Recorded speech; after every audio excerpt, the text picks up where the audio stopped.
লোক যদি আবার একবারে কাছে মার দুজন কাছে কত টাকা আজীবনে খায়া তো আমার দেদার আল্লাহ যেন আপনার কোনদিন কোনো ক্ষতি না করে। দুইবার শেয়ার করা লেগেছিস তোরা মেরে হইতে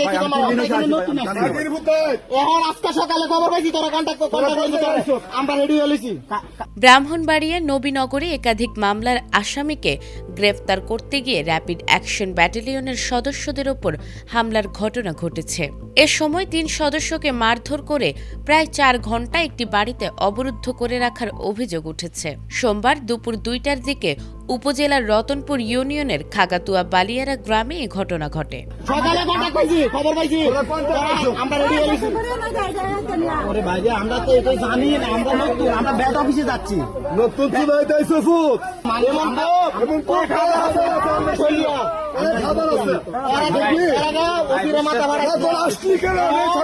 র্যাব 9 সিপিসি 1-এর একটি বিশেষ গোয়েন্দা দল গোপন সংবাদের ভিত্তিতে একাধিক মামলার আসামি শফিক মিয়া ওরফে চোরা শফিককে গ্রেফতারের জন্য অভিযান চালায়।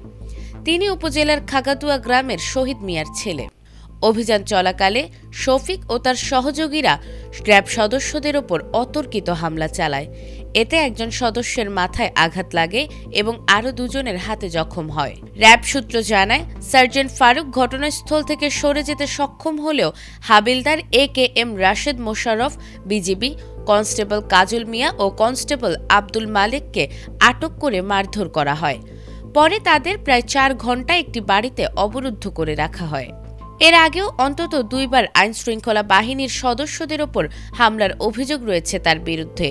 নবীনগর সদর হাসপাতালের ডক্টর মোরাদ জানান, র্যাবের 3 সদস্যকে প্রাথমিক চিকিৎসা শেষে পরীক্ষা নিরীক্ষা করা হচ্ছে। অবস্থা গুরুতর হলে ভর্তি করা হবে। ঘটনার পর এলাকায় কিছু সময় উত্তেজনা বিরাজ করলেও বর্তমানে আইনশৃঙ্খলা পরিস্থিতি স্বাভাবিক রয়েছে।